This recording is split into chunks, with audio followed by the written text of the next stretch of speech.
Chapter 1 an animal of no significance.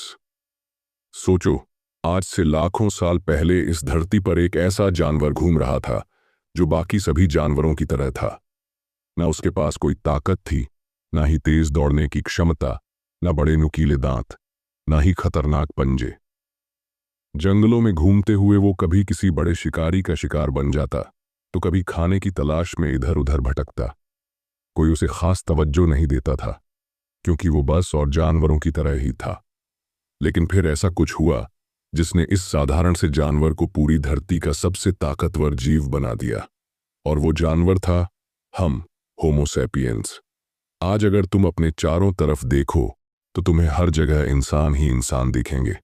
बड़ी बड़ी cities, आसमान छूती स्काईस्क्रेपर्स, तेज रफ्तार कार्स, हाईटेक गैजेट्स, ये सब हमारी ही बनाई हुई दुनिया है। लेकिन सवाल ये उठता है कि आखिर ऐसा क्या बदला कि वही कमजोर मामूली सा जीव अचानक से पूरी दुनिया का मालिक बन बैठा। क्या ये सिर्फ शारीरिक विकास की बात थी? नहीं, असली वजह थी हमारी सोचने और कल्पना करने की क्षमता। दूसरे जानवर वही देखते और समझते हैं जो उनकी आंखों के सामने होता है, लेकिन सेपियंस की सबसे बड़ी ताकत ये रही कि उसने वो चीजें देखीं जो असल में मौजूद नहीं थीं। हमने कहानियां गढ़ीं, कल्पनाएं की, और सबसे जरूरी बात, हमने मिलकर उन कल्पनाओं पर विश्वास करना शुरू किया। यही वो काबिलियत थी जिसने हमें बाकी सभी प्रजातियों से अलग कर दिया। जब बाकी जानवर छोटे छोटे समूहों में ही रह सकते थे, सेपियंस ने बड़े बड़े समुदाय बनाए, सिर्फ इसलिए क्योंकि हम एक जैसी कहानियों पर विश्वास कर सकते थे। धर्म, पैसा, कानून, देशों की सीमाएं, ये सब हमारी बनाई हुई कल्पनाएं हैं। असल में तो ये एग्जिस्ट ही नहीं करती, लेकिन हम इन पर भरोसा करते हैं और इसी वजह से हम मिलकर काम कर सकते हैं। यही हमारा सबसे बड़ा सीक्रेट था। आज से 70,000 साल पहले अगर कोई देखता कि अफ्रीका के जंगलों में कुछ बंदर जैसे दिखने वाले इंसान घूम रहे हैं, तो वो कभी नहीं सोच सकता था कि एक दिन यही स्पीसीज चांद तक पहुंच जाएगी। लेकिन सेपियंस ने ये कर दिखाया क्योंकि उसने खुद को सीमाओं में बांधा नहीं। उसने अपने दिमाग की पावर को समझा और उसका इस्तेमाल किया। अब सोचो, तुम्हारी जिंदगी में क्या ऐसा है जो तुम्हें रोक रहा है? तुम भी उसी सेपियंस स्पीसीज का हिस्सा हो जिसने पूरे ग्रह को अपने हिसाब से बदल दिया। तुम्हारे अंदर भी वही पोटेंशियल है, वही सोचने समझने और कुछ नया करने की क्षमता है। लेकिन क्या तुम इसका इस्तेमाल कर रहे हो, या फिर बाकी लाखों लोगों की तरह बस एक रूटीन में फंसे हो, बिना ये समझे कि तुम्हारे अंदर कितनी ताकत है? इस ऑडियो बुक में हम उस सफर को एक्सप्लोर करेंगे जो हमें एक मामूली जानवर से इस पूरे ब्रह्मांड की सबसे इंटेलिजेंट स्पीसीज तक ले आया। तुम जानोगे कि सेपियंस ने कैसे दुनिया को बदला, और उससे भी जरूरी बात, तुम ये भी समझोगे कि तुम अपनी जिंदगी को कैसे बदल सकते हो। ये सिर्फ इतिहास की कहानी नहीं है, ये तुम्हारे खुद के एवोल्यूशन की कहानी है। और ये जानना जरूरी है क्योंकि अगर तुम अपने अतीत को समझ लोगे तो अपने भविष्य को खुद गढ़ने की ताकत पालोगे। Chapter 2, the tree of knowledge.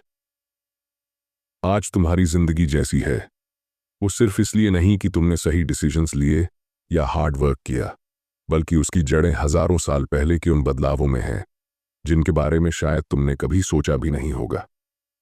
सोचो, अगर तुम आज इस दुनिया में होते लेकिन तुम्हारे पास लैंग्वेज नहीं होती, तुम अपनी बात दूसरों तक पहुंचा नहीं पाते, तुम्हारे पास कोई कहानी नहीं होती, कोई रूल्स, कोई मिथ्स, क्या तुम वैसी ही जिंदगी जी पाते जैसी आज जी रहे हो? जवाब है नहीं। ये सब जो तुम्हें नॉर्मल लगता है, वो दरअसल इंसानों की सबसे बड़ी ताकत है। हमारी ability to imagine, to create stories, to believe in things that don't even exist. और यही वजह थी कि सेपियंस बाकी सभी स्पीसीज से आगे निकल गए। करीब 70,000 साल पहले कुछ ऐसा हुआ जिसने होमो सेपियंस को बाकी सभी जीवों से अलग कर दिया। इसे कॉग्निटिव रेवोल्यूशन कहा जाता है। ये कोई अचानक से हुआ चेंज नहीं था, बल्कि एक धीरे धीरे आने वाला बदलाव था जिसने हमारी सोचने, समझने और कम्युनिकेट करने की क्षमता को पूरी तरह से बदल दिया। लेकिन असली गेम चेंजर क्या था? वो था हमारी ability to create and believe in fictional realities. बाकी जानवर जो देखते थे सिर्फ उसी पर भरोसा करते थे, लेकिन सेपियंस ने पहली बार वो सोचना शुरू किया जो असल में मौजूद नहीं था। सोचो, अगर तुम एक लायन हो और तुम्हारे सामने एक डियर खड़ा है तो तुम्हें बस दो चीजें दिखेंगी, या तो उसे मारकर खाना है या फिर उसे छोड़ देना है। लेकिन एक सेपियंस उसी डियर को देखकर उससे जुड़ी एक कहानी बना सकता था। वो डियर उसकी किसी कहानी का हिस्सा हो सकता था, किसी मिथ का सिंबल हो सकता था। और यही वो चीज थी जिसने इंसानों को ट्राइब्स से किंगडम्स तक, विलेजेस से मेट्रोपोलिसेस तक और जंगलों से स्काईस्क्रेपर्स तक पहुंचाया। जब सेपियंस ने अपनी इमेजिनेशन को रियलिटी में बदलना सीखा, तब चीजें तेजी से बदलने लगीं। पहले छोटे छोटे ग्रुप्स में रहने वाले इंसान अब एक साथ बड़ी कम्युनिटीज में रह सकते थे, क्योंकि अब उन्हें जोड़ने वाली सिर्फ बायोलॉजिकल जरूरतें नहीं थीं, बल्कि एक कॉमन बिलीफ सिस्टम था।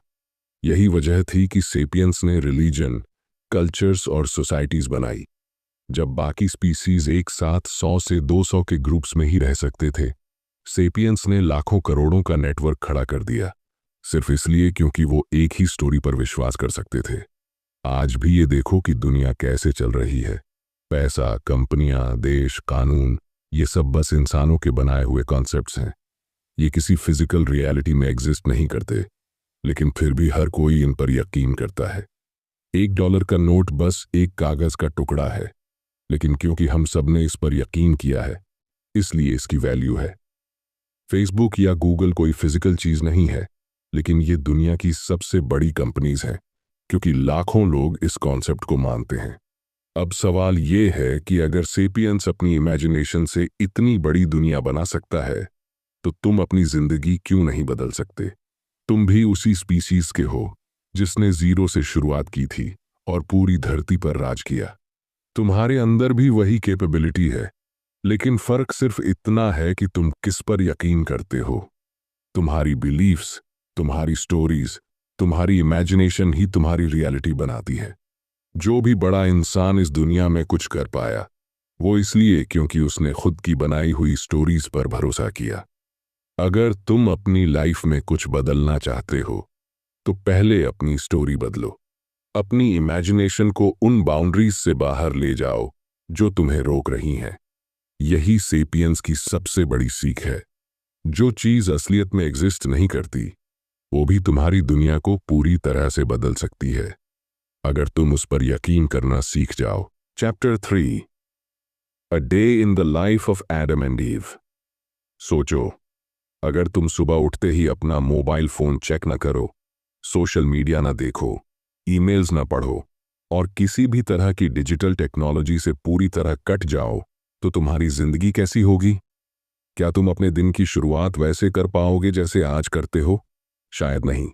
लेकिन कभी ऐसा भी समय था जब इंसान के पास ये सब कुछ नहीं था, फिर भी वो खुश था, ताकतवर था और सबसे बढ़कर नेचर के सबसे करीब था। वो समय जब इंसान सिर्फ एक हंटर गैदरर था, जंगलों में घूमता था, खाने की तलाश करता था और सर्वाइवल ही उसकी सबसे बड़ी प्रायोरिटी थी। आज जो कुछ भी हमें नॉर्मल लगता है, घर, ऑफिस, पैसा, नौकरी, पॉलिटिक्स, रिलेशनशिप्स, ये सब इंसान की बहुत बाद की खोज है। लेकिन अगर तुम्हें यह समझना है कि असली इंसान कैसा था, तो तुम्हें हजारों साल पीछे जाना होगा, जब होमो सेपियंस जंगलों और मैदानों में बिना किसी फिक्स्ड रूटीन के घूमते थे। उनकी जिंदगी क्लॉक या डेडलाइंस के हिसाब से नहीं चलती थी, बल्कि नेचर के साथ बैलेंस में थी।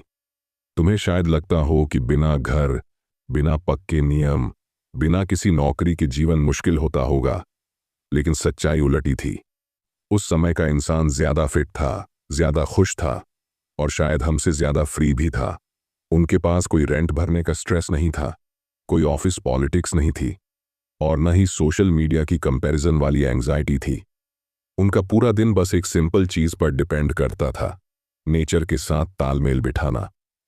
सुबह सूरज के साथ उठते, पूरे जंगल को अपनी दुनिया की तरह एक्सप्लोर करते, खाने की तलाश में इधर उधर घूमते और रात होते ही आराम से सो जाते।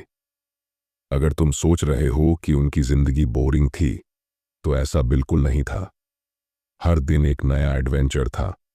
कभी किसी जंगली जानवर का सामना करना पड़ता, कभी किसी नए फल या जड़ी बूटी की खोज होती, तो कभी किसी दूसरे ग्रुप के इंसानों से मुलाकात। उनके पास टेक्नोलॉजी नहीं थी, लेकिन उनके दिमाग की शार्पनेस किसी भी मॉडर्न साइंटिस्ट से कम नहीं थी। उन्हें हर प्लांट, हर जानवर, हर मौसम के बदलाव की गहरी समझ थी। लेकिन फिर सवाल उठता है, अगर हंटर गैदरर्स की जिंदगी इतनी शानदार थी, तो हमने उसे छोड़कर एग्रीकल्चर को क्यों अपनाया? क्योंकि यही वो टर्निंग पॉइंट था जिसने इंसान को नेचर के राजा से एक वर्कर बना दिया। खेती ने हमें ज्यादा खाना दिया, लेकिन साथ ही ज्यादा स्ट्रेस, ज्यादा डिजीजेस और एक मोनोटोनस रूटीन भी दिया। पहले का इंसान फ्री था, लेकिन एग्रीकल्चर के बाद वो एक फिक्स्ड लैंड का गुलाम बन गया। उसे सुबह से शाम तक खेतों में मेहनत करनी पड़ती थी। फूड प्रोडक्शन बढ़ा, लेकिन इंसान की क्वालिटी ऑफ लाइफ कम हो गई। आज हम जिस मॉडर्न लाइफ को जी रहे हैं, वो पूरी तरह से इस डिसीजन पर बेस्ड है जो हमारे एंसेस्टर्स ने हजारों साल पहले लिया था।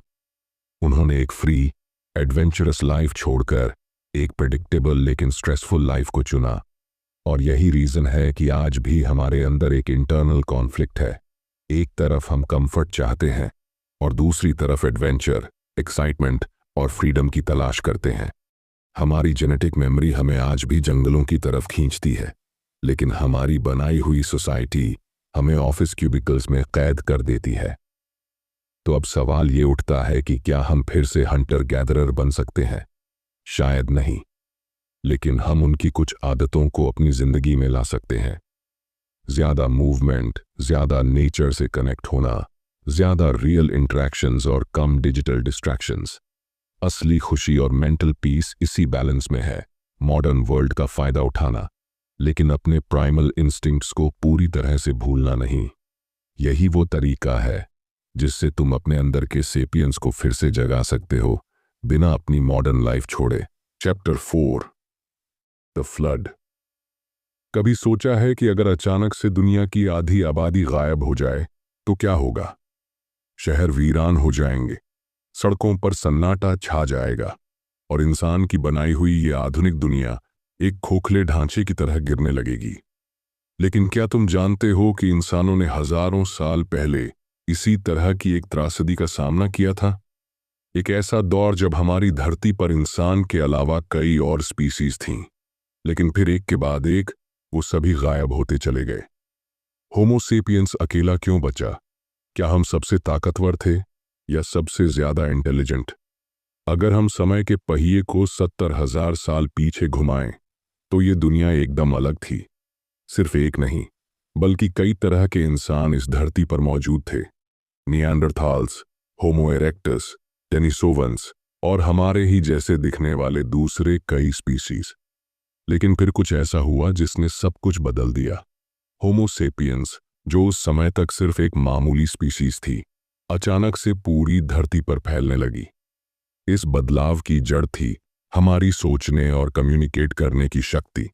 बाकी स्पीसीज भी फायर का इस्तेमाल करना सीख चुके थे, उनके भी शार्प टूल्स थे, लेकिन होमो सेपियंस के पास एक ऐसा सुपर पावर था जो किसी और के पास नहीं था, इमेजिनेशन। हम सिर्फ फैक्ट्स पर नहीं, बल्कि फिक्शन पर भी विश्वास कर सकते थे। इसी इमेजिनेशन की ताकत ने हमें बाकी स्पीसीज से अलग बना दिया।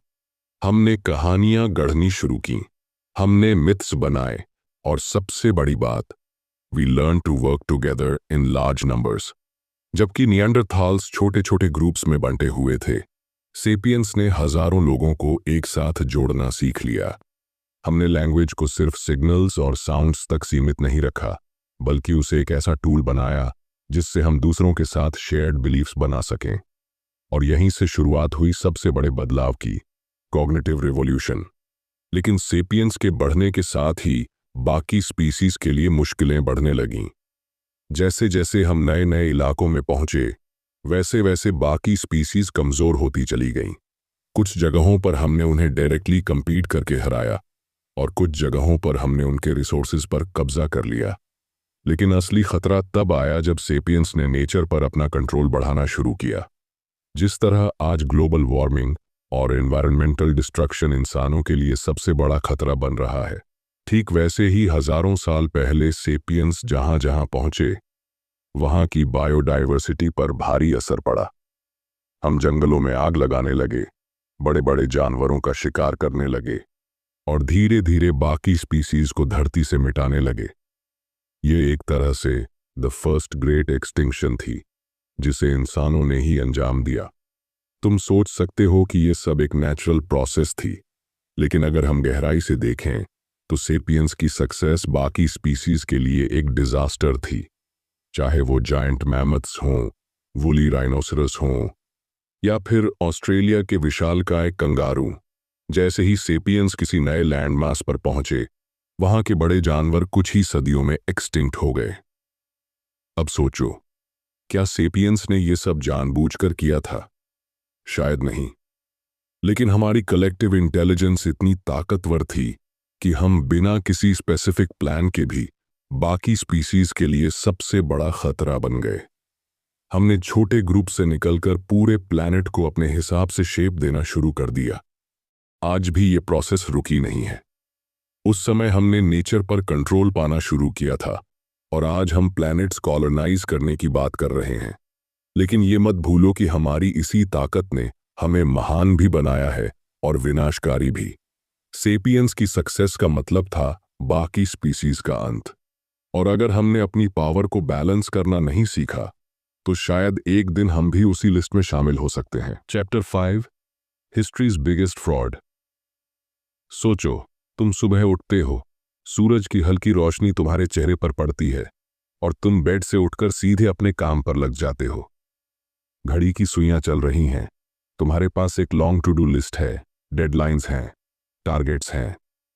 दिन भर मेहनत करने के बाद भी ऐसा लगता है कि कुछ छूट गया है, और ये सिलसिला हर रोज दोहराया जाता है। लेकिन कभी सोचा है ऐसा क्यों है? क्यों हम सब इस भाग दौड़ में फंसे हुए हैं? क्या ये जिंदगी हमेशा से ऐसी ही थी? नहीं। हजारों साल पहले जब इंसान हंटर गैदरर्स थे, तब न डेडलाइंस थीं, न स्ट्रेस, न ही इतनी रिस्पॉन्सिबिलिटीज। तब हम सिर्फ अपने खाने और शेल्टर की चिंता करते थे। लेकिन फिर कुछ ऐसा हुआ जिसने पूरी इंसानी सभ्यता की दिशा ही बदल दी। एक ऐसा बदलाव जिसने हमें कंफर्ट भी दिया और एक इनविजिबल केज में भी कैद कर दिया। Agriculture revolution. हमने सोचा था कि खेती करके हम अपनी जिंदगी आसान बना लेंगे, लेकिन सच तो यह है कि हमने खुद को एक ऐसी दौड़ में धकेल दिया जिससे निकलना नामुमकिन सा हो गया। हजारों साल पहले इंसान छोटे छोटे ग्रुप्स में रहते थे, जंगलों में घूमते थे और नेचर के साथ बैलेंस में जीते थे। लेकिन जब हमने खेती शुरू की तो हमने खुद को एक जगह पर बांध लिया।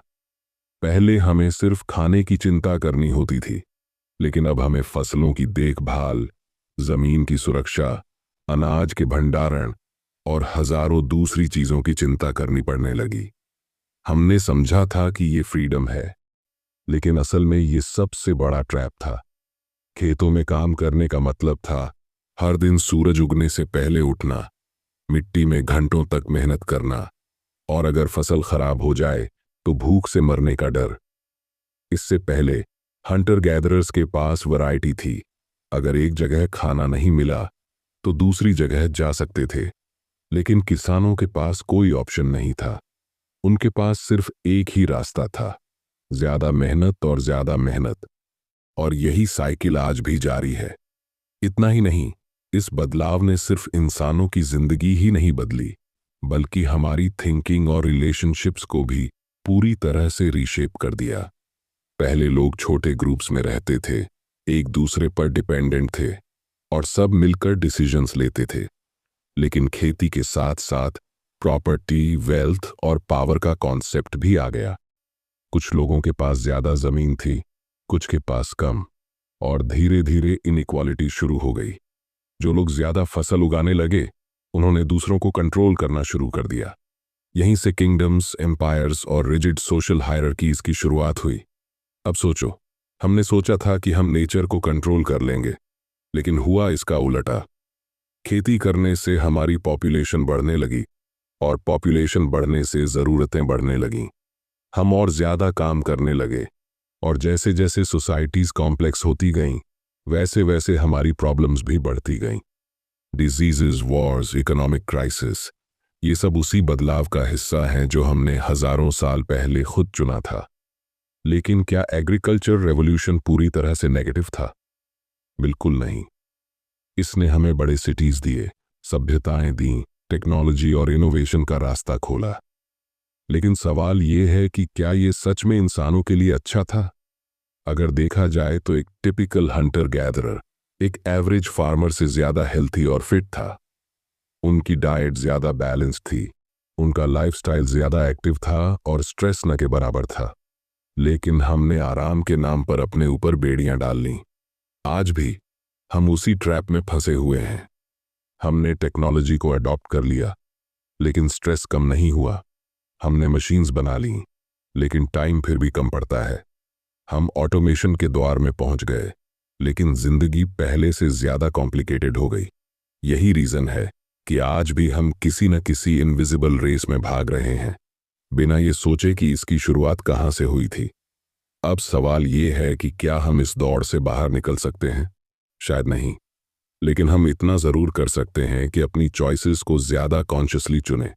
हमें ये समझना होगा कि कंफर्ट हमेशा फ्रीडम नहीं होता और जो चीज़ हमें आसान लगती है वो हमेशा बेटर नहीं होती। सेपियंस ने एक बड़ा स्टेप लिया था, लेकिन उसके साथ बहुत कुछ खो भी दिया था। अब ये हमारे ऊपर है कि हम इस नॉलेज का क्या करें। क्या हम सिर्फ इस सिस्टम का हिस्सा बने रहेंगे या फिर अपनी जिंदगी को अपनी टर्म्स पर जीने की कोशिश करेंगे? Chapter 6, building pyramids. सोचो, तुम सुबह उठते हो और तुम्हें एक नई दुनिया में पहुंचा दिया जाता है। एक ऐसी दुनिया जहां इंसान का जीवन बस कुछ जरूरी चीजों तक सीमित नहीं है, बल्कि कुछ बड़ा करने की चाह ने उसे अपने दायरे से बाहर सोचने पर मजबूर कर दिया है। तुम चारों तरफ देखते हो और तुम्हें ऊंची ऊंची इमारतें दिखती हैं, बड़े बड़े महल, विशाल मंदिर और सबसे अद्भुत एक पिरामिड, इतना बड़ा कि उसकी ऊंचाई देखते ही तुम्हारी सांसें थम जाएं। लेकिन सवाल यह है कि इन सब की जरूरत क्यों पड़ी?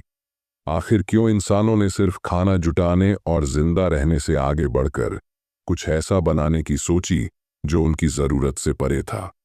यही कहानी हमें यह समझाने वाली है कि कैसे इंसान ने अपने दिमाग की ताकत से दुनिया की सबसे बड़ी सभ्यताएं खड़ी कर दी। जब इंसान छोटे छोटे समूहों में रहता था तो हर किसी का जीवन बस शिकार करने और खाने तक सीमित था।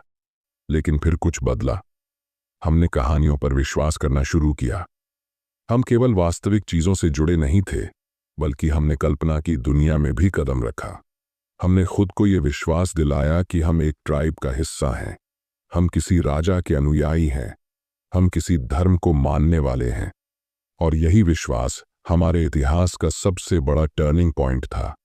ये सिर्फ पत्थरों की दीवारें नहीं थीं जो खड़ी की जा रही थीं, बल्कि ये एक सोच थी, एक कॉन्सेप्ट था जो लाखों लोगों को एक साथ जोड़ता था। पिरामिड्स सिर्फ पत्थर की इमारतें नहीं थीं, ये इंसानी सामर्थ्य और एकता का प्रतीक थी। हजारों लोगों ने मिलकर इन्हें बनाया, लेकिन कोई भी ये सवाल नहीं कर रहा था कि हम इतना कठिन परिश्रम क्यों कर रहे हैं। उन्हें एक कहानी सुनाई गई थी, फराओ भगवान का दूत है और अगर हम उसके लिए ये पिरामिड बनाएंगे तो हमें स्वर्ग मिलेगा। ये कहानी इतनी शक्तिशाली थी कि लोग अपने खून पसीने से इन इमारतों को खड़ा करने के लिए तैयार हो गए। यही वो चीज़ है जो हमें बाकी जानवरों से अलग बनाती है। हम केवल वही नहीं देखते जो हमारी आंखों के सामने है, बल्कि हम उन चीज़ों को भी सच मान लेते हैं जो केवल एक कल्पना है। कोई भी अकेला इंसान इतना बड़ा काम नहीं कर सकता था, लेकिन जब हजारों लोग एक साथ एक ही कहानी पर विश्वास करने लगते हैं तो वो पहाड़ को भी हिला सकते हैं। अगर आज हम मल्टीनेशनल कॉरपोरेशंस, गवर्नमेंट्स, रिलीजन्स और फाइनेंशियल सिस्टम्स को देखते हैं तो उनकी जड़ें भी इसी पिरामिड वाली सोच में हैं। हर बड़ी चीज़ एक कहानी से शुरू होती है। अगर लोग ये मान लें कि पैसा सिर्फ एक कागज़ का टुकड़ा है तो उसकी वैल्यू खत्म हो जाएगी। अगर लोग मान लें कि सरकार का कोई महत्व नहीं है तो पूरा सिस्टम बिखर जाएगा। हमारी दुनिया, हमारा पूरा समाज बस उन्हीं कहानियों पर टिका हुआ है जिन पर हम विश्वास करते हैं। लेकिन इसका एक दूसरा पहलू भी है। जब हम किसी चीज पर आंख बंद करके विश्वास करते हैं तो हम खुद को उसकी सीमाओं में भी बांध लेते हैं। पिरामिड बनाने वाले लोगों ने कभी सोचा भी नहीं होगा कि उनकी जिंदगी सिर्फ पत्थर उठाने तक सीमित नहीं है, बल्कि वो कुछ और भी कर सकते हैं। आज भी हम में से बहुत लोग ऐसी ही किसी अदृश्य कहानी के गुलाम हैं। हमें बताया गया है कि एक अच्छी नौकरी, एक बड़ा घर, एक महंगी गाड़ी ही सफलता का पैमाना है। लेकिन क्या ये सच में हमारी जरूरतें हैं, या फिर ये भी किसी ने हमें एक कहानी के रूप में बेच दिया है? अगर इंसान पिरामिड बना सकता है तो वो अपनी सोच की सीमाओं को भी तोड़ सकता है। अगर हजारों लोग मिलकर एक सपना पूरा कर सकते हैं तो तुम भी अपने सपनों को साकार कर सकते हो। फर्क बस इतना है कि तुम्हें ये समझना होगा कि कौन सी कहानी तुम्हारे लिए काम कर रही है और कौन सी तुम्हें सिर्फ एक इनविजिबल केज में कैद कर रही है। इतिहास सिर्फ हमें ये नहीं सिखाता कि हमने क्या किया, बल्कि ये भी दिखाता है कि हम क्या कर सकते हैं। अब ये तुम्हारे ऊपर है। क्या तुम दूसरों की बनाई हुई कहानी में एक कैरेक्टर बने रहोगे या फिर अपनी खुद की कहानी लिखोगे? Chapter 7, memory overload. सोचो, अगर तुम्हें आज से 10,000 साल पहले के किसी इंसान के शरीर में डाल दिया जाए तो क्या होगा? तुम्हारे पास ना कोई फोन होगा, ना कोई इंटरनेट, ना ही कोई नोटबुक जहां तुम अपने काम लिख सको। तुम्हें हर चीज याद रखनी होगी। कौन सा फल जहरीला है, कौन सा जानवर सबसे खतरनाक है, पानी कहाँ मिलेगा और कब शिकार पर जाना सबसे सही रहेगा। हर छोटी से छोटी जानकारी तुम्हारे दिमाग में स्टोर्ड होगी, और अगर एक भी गलती हुई तो इसका सीधा मतलब होगा मौत। यही था हमारे पूर्वजों का जीवन। उनका दिमाग उनकी सबसे बड़ी ताकत थी, लेकिन वो किसी भी तरह की एक्स्ट्रा इन्फॉर्मेशन का बोझ नहीं उठा सकता था। धीरे धीरे जैसे जैसे इंसान इवॉल्व हुआ, उसे एहसास हुआ कि सिर्फ याददाश्त पर भरोसा करना काफी नहीं है। कुछ ऐसा चाहिए था जो इन्फॉर्मेशन को स्टोर कर सके, जो जनरेशंस तक नॉलेज को पास कर सके। और यहीं से शुरू हुआ एक नया चैप्टर, लिखने की कला। शुरुआत में इन्फॉर्मेशन को सिंबल्स और पिक्चर्स के जरिए एक दूसरे तक पहुंचाया गया। फिर धीरे धीरे अल्फाबेट्स बने, और एक समय आया जब इंसान ने लेखन प्रणाली विकसित कर लिया। अब जानकारी सिर्फ दिमाग तक सीमित नहीं थी, अब वो पत्थरों, लकड़ी की पट्टियों और बाद में कागज पर भी मौजूद थी। इससे सबसे बड़ा फायदा यह हुआ कि इंसान को हर चीज याद रखने की जरूरत नहीं रही। लेकिन क्या तुमने कभी सोचा है कि आज के दौर में हम मेमोरी ओवरलोड के शिकार हो चुके हैं? हर सेकंड, हर मिनट तुम्हारे फोन, तुम्हारा लैपटॉप, तुम्हारा टीवी, तुम्हारे आसपास की दुनिया, हर तरफ से इंफॉर्मेशन की बारिश हो रही है। सुबह उठते ही फोन उठाकर नोटिफिकेशंस चेक करना, न्यूज़ फीड स्क्रॉल करना, न जाने कितनी चीजें हमारे दिमाग में डंप हो रही हैं। और सच कहूं तो इनमें से 90% चीजों की हमें जरूरत ही नहीं होती। अब सोचो, जब हमारा दिमाग बिना किसी एक्सटर्नल स्टोरेज के काम करता था तब वो कितना फोकस्ड था। लेकिन आज जब हर इंफॉर्मेशन बस एक क्लिक की दूरी पर है, तब हमारा दिमाग स्कैटर्ड हो गया है।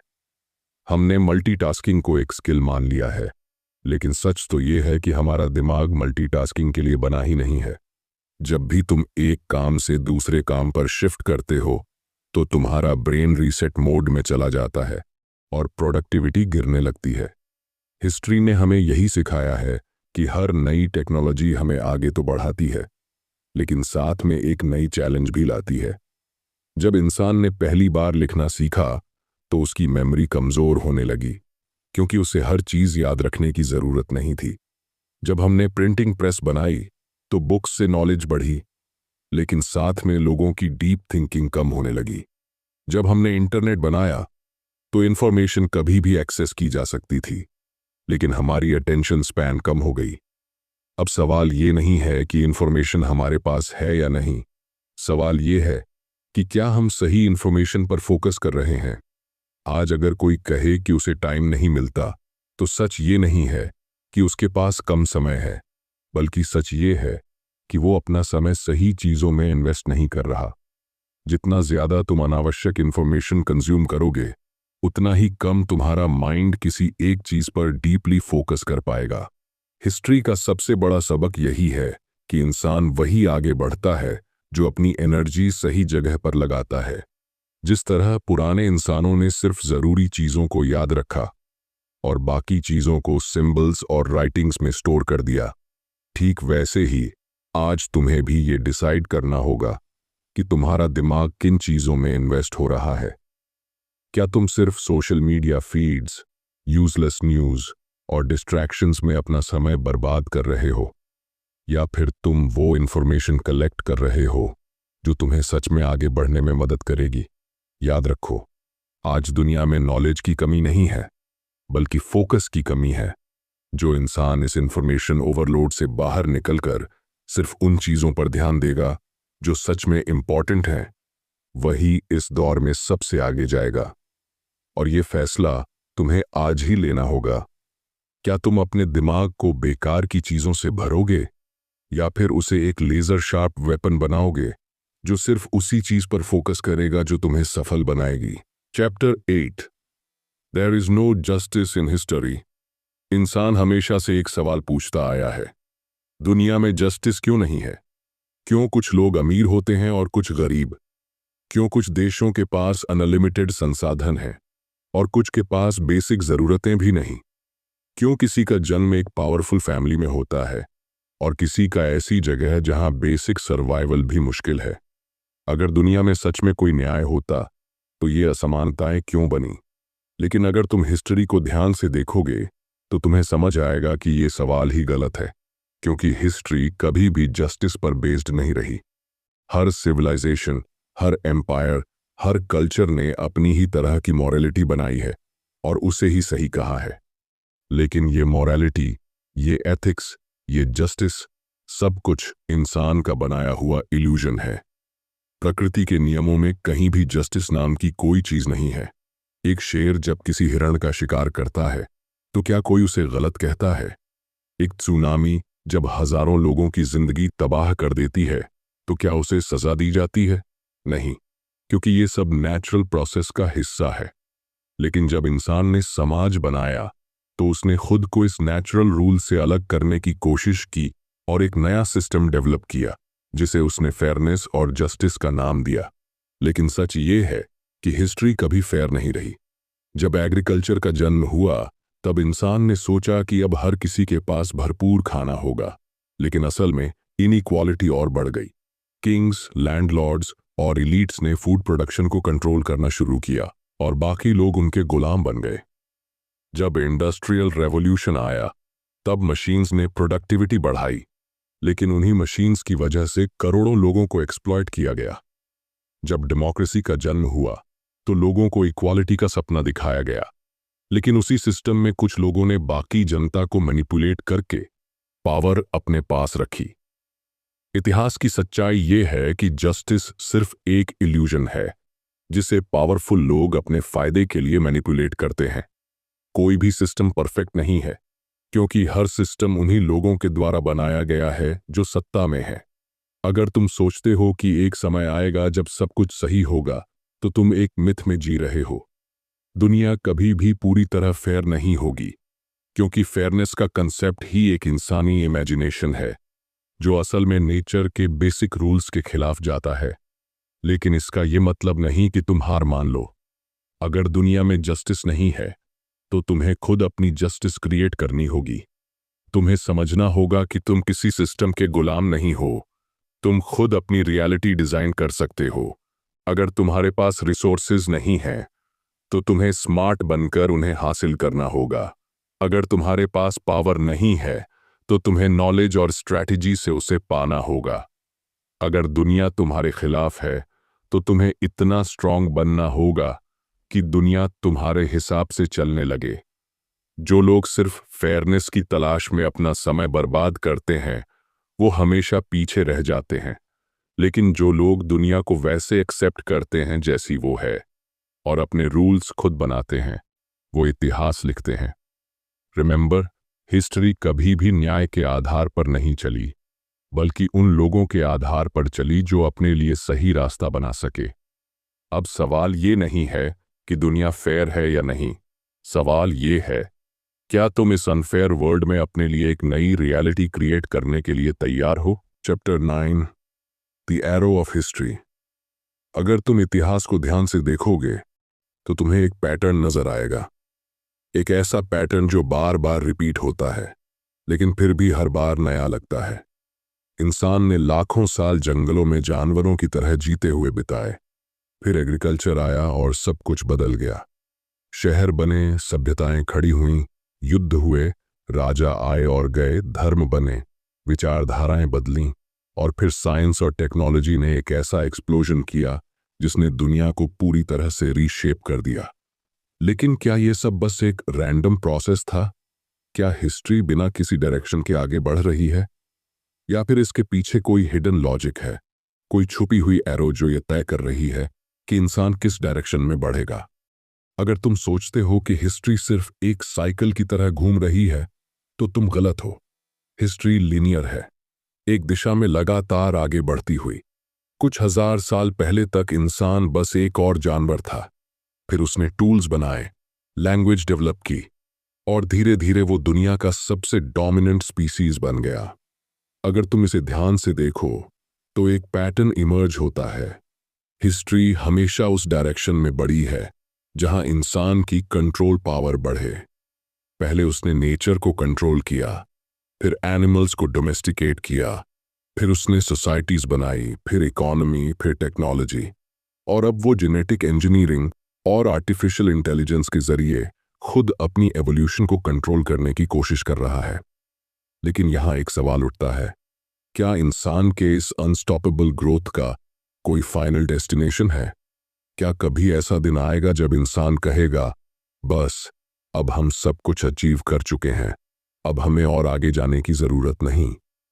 अगर तुम हिस्ट्री को देखो तो जवाब साफ है, नहीं, इंसान कभी रुकने वाला नहीं है। कुछ हजार साल पहले एक हंटर गैदरर ने कभी इमेजिन भी नहीं किया होगा कि उसकी आने वाली पीढ़ियां चांद पर कदम रखेंगी, इंटरनेट बनाएंगी या डिजीजेस को कंट्रोल कर सकेंगी। लेकिन ये सब हुआ और आगे भी होता रहेगा। लेकिन इस प्रोग्रेस के साथ साथ एक डरावना सवाल भी उठता है। अगर इंसान इतना पावरफुल हो गया कि उसने अपनी ही नेचर को बदलना शुरू कर दिया, तो फिर इंसान रहेगा क्या? अगर एआई और बायो इंजीनियरिंग इंसान की सोच, उसके शरीर, उसकी भावनाओं को कंट्रोल कर सके, तो क्या वो इंसान फिर भी इंसान कहलाएगा या फिर वो किसी और ही स्पीसीज में बदल जाएगा? इतिहास की ये एरो हमें एक ऐसे फ्यूचर की ओर ले जा रही है जहां इंसान अपने ही बनाए हुए सिस्टम्स का गुलाम बन सकता है। वो मशीन्स और एल्गोरिदम्स के हिसाब से डिसीजंस लेने लगेगा और धीरे धीरे उसका खुद पर कंट्रोल खत्म हो जाएगा। अब सवाल यह है कि क्या तुम इस बदलाव के लिए तैयार हो? क्या तुम सिर्फ एक दर्शक बनकर इतिहास को देखने वाले हो, या फिर तुम उस भविष्य को डिजाइन करने वालों में से एक बनोगे? रिमेंबर, हिस्ट्री कभी किसी के लिए नहीं रुकती। या तो तुम इसके साथ आगे बढ़ते हो या फिर तुम पीछे छूट जाते हो। The choice is yours. Chapter 10, the scent of money. सोचो, तुम किसी अनजान शहर में खड़े हो जहां की भाषा तुम्हें समझ नहीं आती, लोग अजनबी हैं, माहौल अलग है, लेकिन तुम्हारी जेब में कुछ पैसे हैं, नोट्स, कॉइन्स या शायद डिजिटल करेंसी, और बस इसी के दम पर तुम वहां रह सकते हो, खा सकते हो, खरीद सकते हो, जी सकते हो। ये कैसा जादू है? पैसे के इन टुकड़ों में ऐसी कौन सी ताकत है कि अजनबी भी इन्हें लेकर तुम्हें अपनी मेहनत का सामान देने को तैयार हो जाते हैं? आखिर ये सिस्टम कैसे काम करता है और क्यों दुनिया का हर इंसान इसे फॉलो करता है? ये सवाल जितने सिंपल लगते हैं, उनके जवाब उतने ही चौंकाने वाले हैं। अगर इंसान के पूरे इतिहास को देखो तो हम पाओगे कि शुरुआत में हम बार्टर सिस्टम से चीजों की अदला बदली करते थे। तुमने फल तोड़े, मैंने मछली पकड़ी, और हमने आपस में एक्सचेंज कर लिया। लेकिन यह सिस्टम कमजोर था, क्योंकि हर बार तुम्हें कोई ऐसा इंसान ढूंढना पड़ता था जिसे तुम्हारी चीज चाहिए और जिसके पास वो चीज है जो तुम्हें चाहिए। इमेजिन करो, अगर तुम्हारे पास दूध है और तुम्हें जूते चाहिए, तो तुम्हें कोई ऐसा इंसान ढूंढना पड़ेगा जिसके पास जूते हों और जिसे दूध चाहिए हो। कितना मुश्किल होगा ये। यहीं पर पैसा आया, एक यूनिवर्सल ट्रस्ट सिस्टम जो पूरी दुनिया को जोड़ता है। पैसा सिर्फ कागज का टुकड़ा या डिजिटल नंबर नहीं है, ये एक एग्रीमेंट है, एक विश्वास है। अगर तुम किसी नोट को ध्यान से देखो तो पाओगे कि उस पर लिखा होता है कि सरकार इसे वैध मुद्रा मानती है। यानी असल में पैसा गवर्नमेंट और सोसाइटी का एक शेयर्ड बिलीफ सिस्टम है जिस पर हम सब भरोसा करते हैं। अगर कल सब लोग ये मानना बंद कर दें कि ये नोट कोई वैल्यू रखता है, तो ये बस एक कागज का टुकड़ा बनकर रह जाएगा। अब सोचो, पैसा सिर्फ चीजों को खरीदने का जरिया नहीं है, ये पावर को भी डिफाइन करता है। जिसने इस सिस्टम को समझ लिया उसने दुनिया पर कंट्रोल पा लिया। दुनिया के सबसे अमीर लोग कौन हैं? वे लोग जो पैसे के इस खेल को समझते हैं, जो पैसे को सिर्फ खर्च करने के लिए नहीं बल्कि मल्टीप्लाई करने के लिए इस्तेमाल करते हैं। उन्होंने एक चीज समझी, पैसा खुद में कोई वैल्यू नहीं रखता, उसकी वैल्यू इस बात पर डिपेंड करती है कि उसे कैसे इस्तेमाल किया जाए। लेकिन एक बड़ा सवाल ये भी है, क्या पैसा हैप्पीनेस खरीद सकता है? क्या जितना ज्यादा पैसा उतनी ज्यादा खुशी? इतिहास बताता है कि नहीं। पैसा जरूरी है, लेकिन सिर्फ एक लिमिट तक। एक बार जब तुम्हारी बेसिक नीड्स पूरी हो जाती है तो पैसे से खुशी नहीं खरीदी जा सकती। असली खुशी आती है ग्रोथ से, पर्पस से, पैशन से। यही कारण है कि कुछ लोग अरबपति होकर भी बेचैन होते हैं और कुछ लोग सामान्य जिंदगी में भी सुकून पाते हैं। अब तुम्हें फैसला करना है, क्या तुम पैसे के पीछे भागोगे या पैसे को अपने पीछे भगाओगे? क्या तुम इसे एक टूल की तरह इस्तेमाल करोगे या खुद इस सिस्टम का गुलाम बन जाओगे? रिमेंबर, पैसा एक इल्यूजन है, लेकिन अगर तुम इसे समझ गए तो ये इल्यूजन तुम्हें दुनिया में किसी भी जगह, किसी भी माहौल में सरवाइव करने की ताकत दे सकता है। The choice is yours. Chapter 11. Imperial Visions. कल्पना करो, तुम एक छोटे से गांव में रहते हो जहां सब लोग एक दूसरे को जानते हैं। तुम्हारी पहचान तुम्हारे परिवार, तुम्हारी जाति, तुम्हारे रीति रिवाजों से होती है। लेकिन अब सोचो, अचानक कोई ताकतवर राजा आता है और कहता है कि अब से तुम एक बड़े साम्राज्य का हिस्सा हो। तुम्हें वही भाषा बोलनी होगी, वही कानून मानने होंगे, वही टैक्स देने होंगे। तुम्हारी पुरानी पहचान धीरे धीरे धुंधली हो जाती है और एक नई पहचान तुम्हारे ऊपर थोप दी जाती है, एक साम्राज्य की पहचान। क्या तुम इसे अपनाओगे या इसका विरोध करोगे?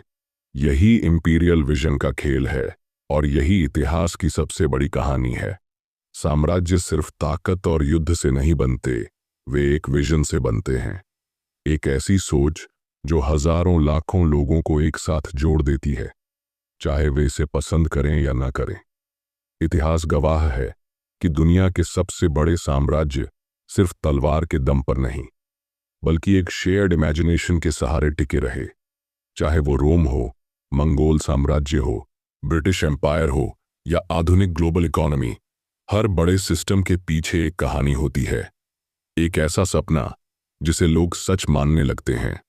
लेकिन एक सवाल उठता है, अगर साम्राज्य इतने बड़े होते हैं तो वे गिरते क्यों हैं? वजह साफ है, इंपीरियल विजन्स जितनी तेजी से फैलते हैं उतनी ही तेजी से खोखले भी हो सकते हैं। जब कोई साम्राज्य अपनी ही कहानियों पर सवाल उठाने लगता है, जब उसकी जनता खुद से पूछने लगती है कि हमें इससे क्या फायदा, तब वो कमजोर होने लगता है। यही कारण है कि इतिहास में कोई भी साम्राज्य हमेशा के लिए नहीं टिका। रोम गिरा, मंगोलों का शासन खत्म हुआ, ब्रिटिश एम्पायर बिखर गया। और अगर आज की मॉडर्न वर्ल्ड को देखो तो क्या हमें भी कुछ ऐसा नहीं दिखता?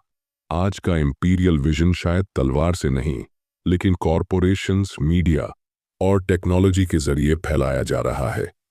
पहले राजा अपने कानून थोपते थे, आज बड़े ब्रांड्स तुम्हारे सोचने का तरीका तय करते हैं। पहले सेनाएं नए इलाकों पर कब्जा करती थीं, आज डेटा और एल्गोरिदम्स तुम्हारी चॉइसेस पर कंट्रोल रखते हैं। सोचो, क्या आज हम भी किसी नए एम्पायर के नागरिक नहीं बन चुके? फर्क सिर्फ इतना है कि पहले साम्राज्य जबरदस्ती कब्जा करते थे और आज हम खुद अपनी मर्जी से इनके हिस्से बन रहे हैं। अब सवाल उठता है, क्या हम इससे बच सकते हैं? शायद नहीं, लेकिन हम इसे समझ सकते हैं। इतिहास हमें सिखाता है कि कोई भी एम्पायर हमेशा नहीं रहता। हर इंपीरियल विजन कभी ना कभी चुनौती के सामने टिक नहीं पाता, और जो इंसान इसे पहले समझ जाता है वही अपने समय से आगे होता है। क्योंकि असली ताकत तलवार में नहीं, बंदूकों में नहीं, बल्कि उस कहानी में होती है जिस पर लोग भरोसा करते हैं। The real power is in the narrative. Chapter 12, the law of religion. इंसान एक ऐसा प्राणी है जो सिर्फ खाने, सोने और जीने के लिए नहीं बना। उसे किसी बड़ी चीज पर विश्वास करना होता है, एक ऐसी कहानी जो उसके जीवन को अर्थ दे सके। यही वजह है कि जब भी तुम दुनिया का इतिहास देखते हो, तुम्हें हर जगह धर्म दिखाई देता है। कोई भगवान को पूजता है, कोई प्रकृति को, कोई इंसान को ही भगवान बना देता है। लेकिन असली सवाल यह है कि धर्म सिर्फ आस्था का मामला है या इसके पीछे कोई गहरी वजह छिपी है। अगर सिर्फ भगवान की उपासना ही धर्म का मकसद होता तो अलग अलग जगहों पर अलग अलग धर्म क्यों होते? अगर कोई एक सच होता तो हर कोई उसी को क्यों न मानता? ध्यान से देखो तो धर्म सिर्फ आध्यात्मिक नहीं बल्कि सामाजिक सिस्टम भी है। यह लोगों को एकजुट करने का सबसे बड़ा तरीका है। धर्म ने हमेशा इंसानों को एक शेयर्ड इमेजिनेशन दिया है, एक कॉमन ग्राउंड जिस पर करोड़ों लोग खड़े हो सकते हैं। यही वजह है कि जब भी कोई सिविलाइजेशन बढ़ती है, धर्म उसमें एक गोंद की तरह काम करता है जो सबको बांध कर रखता है। अगर कोई राजा चाहता था कि उसकी सत्ता मजबूत हो तो उसे तलवार से ज्यादा एक धर्म की जरूरत होती थी जो लोगों को यह भरोसा दिला सके कि उसकी हुकूमत ईश्वर की मर्जी से चल रही है। लेकिन क्या धर्म सिर्फ शासकों के लिए एक टूल था या इससे इंसानों को भी कोई फायदा हुआ? हकीकत यह है कि धर्म ने इंसानों को नैतिकता सिखाई, उन्हें यह बताया कि सही और गलत क्या है। जब इंसान छोटे छोटे कबीलों में रहते थे तब उन्हें नियमों की उतनी जरूरत नहीं थी। लेकिन जब समाज बड़ा होने लगा, जब हजारों लाखों लोग एक साथ रहने लगे, तब एक सिस्टम की जरूरत पड़ी जो सबको एक जैसा बना सके, जो उन्हें एक ही नियमों के तहत ला सके। यही धर्म का असली योगदान था। इसने इंसानों को बताया कि चोरी मत करो, हत्या मत करो, दयालु बनो, अपने परिवार और समाज के प्रति जिम्मेदारी निभाओ। ये सब बातें आज के मॉडर्न लॉज में भी दिखाई देती हैं। लेकिन जैसे जैसे समय बदला वैसे वैसे धर्म भी बदला। पुराने धर्मों की जगह नए धर्म आए और कुछ धर्मों ने खुद को इतना फ्लेक्सिबल बना लिया कि वे बदलते वक्त के साथ भी टिके रहे। लेकिन सबसे बड़ा बदलाव तब आया जब विज्ञान और तर्क ने सवाल पूछना शुरू किए। जब इंसानों ने यह समझना शुरू किया कि दुनिया कैसे काम करती है, तब धर्म के कई पुराने विचारों को चुनौती मिलने लगी। लेकिन इसका मतलब यह नहीं कि धर्म खत्म हो गया। आज भी अगर देखो तो लोग किसी न किसी चीज में विश्वास करते ही हैं, चाहे वह ट्रेडिशनल रिलीजन्स हों या फिर डेमोक्रेसी, ह्यूमन राइट्स या कैपिटलिज्म जैसे नए फेथ सिस्टम्स। असल में धर्म हमेशा रहेगा, बस उसका रूप बदलता रहेगा। कभी वह देवताओं में विश्वास था, आज वह मॉडर्न आइडियाज में बदल गया है। लेकिन सवाल वही है, तुम किस चीज पर विश्वास करते हो? क्या तुम एक ऐसी कहानी को मानते हो जो तुम्हें मजबूत बनाती है, तुम्हें जोड़ती है, तुम्हें आगे बढ़ने की ताकत देती है?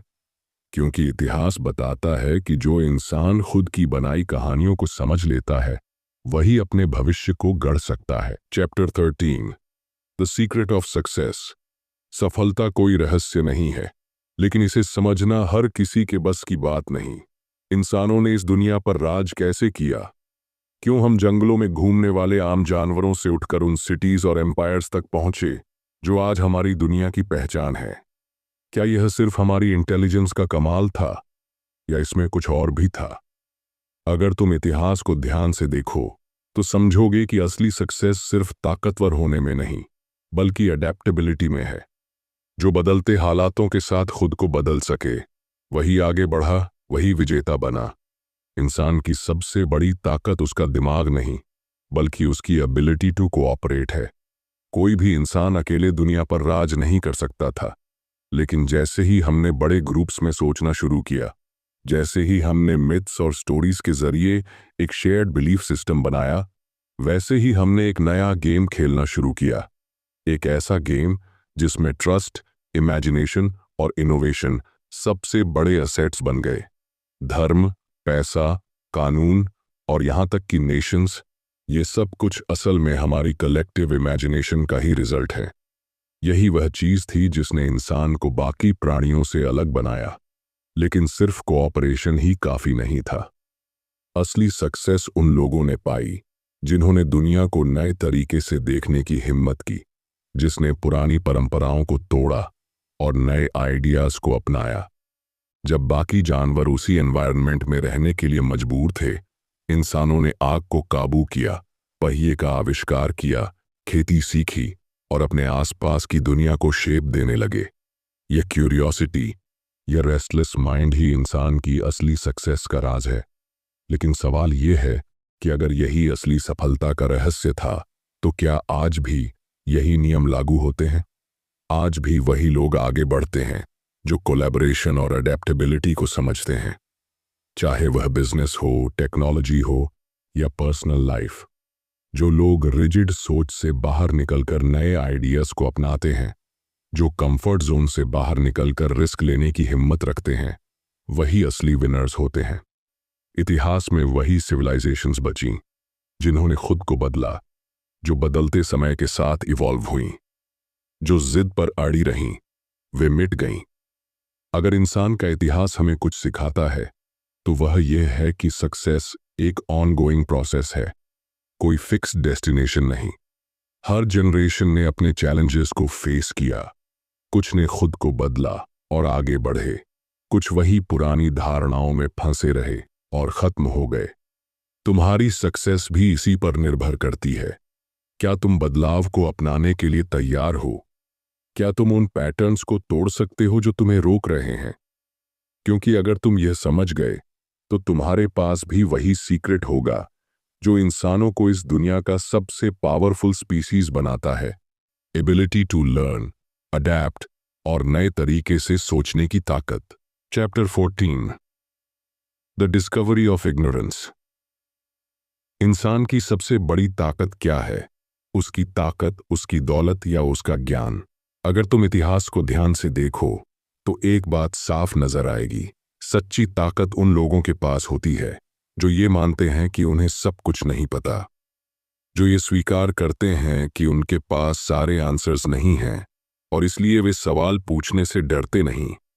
यही वो चीज थी जिसने इंसान को बाकी सभी स्पीसीज से अलग बनाया। जब बाकी जीव अपने पुराने ज्ञान में ही फंसे रहे, इंसान ने अपनी क्यूरियोसिटी को हथियार बनाया और दुनिया को नए तरीके से देखना शुरू किया। एक वक्त था जब इंसान मानता था कि जो कुछ भी जानने लायक है वो पहले से ही ज्ञात है। धर्म, परंपराएं, पुराने ग्रंथ, यही सब अल्टीमेट ट्रूथ माने जाते थे। लेकिन फिर एक क्रांति आई, साइंटिफिक रेवोल्यूशन। ये वो दौर था जब इंसान ने पहली बार स्वीकार किया कि उसे सब कुछ नहीं पता, और यहीं से असली ग्रोथ शुरू हुई। जब इंसान ने अपनी इग्नोरेंस को अपनाया, तो उसने सवाल पूछने शुरू किए। क्यों बारिश होती है? क्यों कुछ बीमारियां फैलती हैं? क्या हम आकाश में उड़ सकते हैं? और जैसे ही ये सवाल उठे, उनके जवाब खोजने की होड़ लग गई। यही वो पल था जब इंसान ने सिर्फ विश्वास करने के बजाय प्रूफ ढूंढना शुरू किया, और इसने पूरी दुनिया बदल दी। अगर हम पीछे मुड़कर देखें, तो हर बड़ी डिस्कवरी इसी माइंडसेट से आई। न्यूटन ने गुरुत्वाकर्षण को समझने के लिए पहले ये माना कि उसे इसके बारे में कुछ नहीं पता। गैलीलियो ने जब टेलीस्कोप से आकाश देखा, तो पाया कि जो सदियों से सच माना जा रहा था, वो गलत था। यही वो सोच थी जिसने इंसान को चांद तक पहुंचा दिया, बीमारी के इलाज खोज लिए और टेक्नोलॉजी के नए डोर्स खोल दिए। लेकिन सवाल ये है कि अगर यही सोच इंसान को इतना आगे ले आई, तो क्या आज हम इसे भूलते जा रहे हैं? क्या हम भी वही गलती दोहरा रहे हैं जो पुराने समय के लोग करते थे? ये मानना कि अब हमें सब कुछ पता है।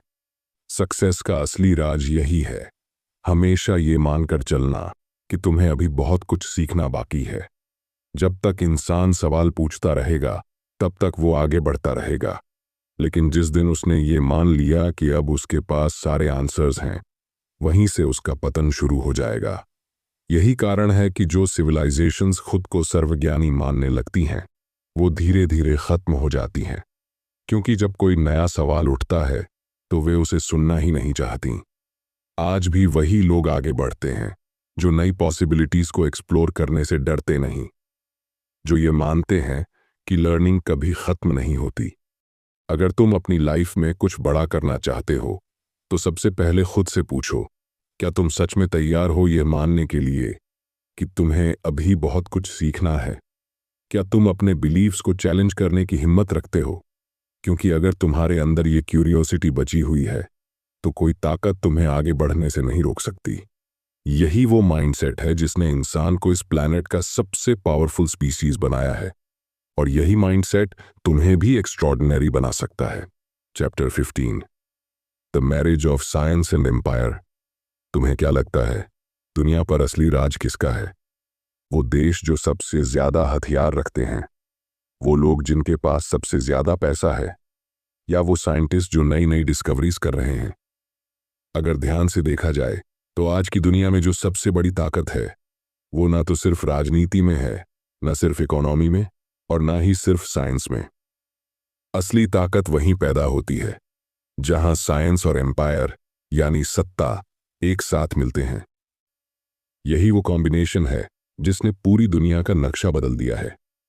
अगर तुम इतिहास में झांको तो देखोगे कि सदियों तक रूलर्स यानी शासकों का ध्यान बस एक ही चीज पर था, टेरिटरी जीतना, रिसोर्सेज पर कब्जा जमाना और ज्यादा से ज्यादा पावर हासिल करना। लेकिन साइंस उनके लिए कोई बड़ी चीज नहीं थी।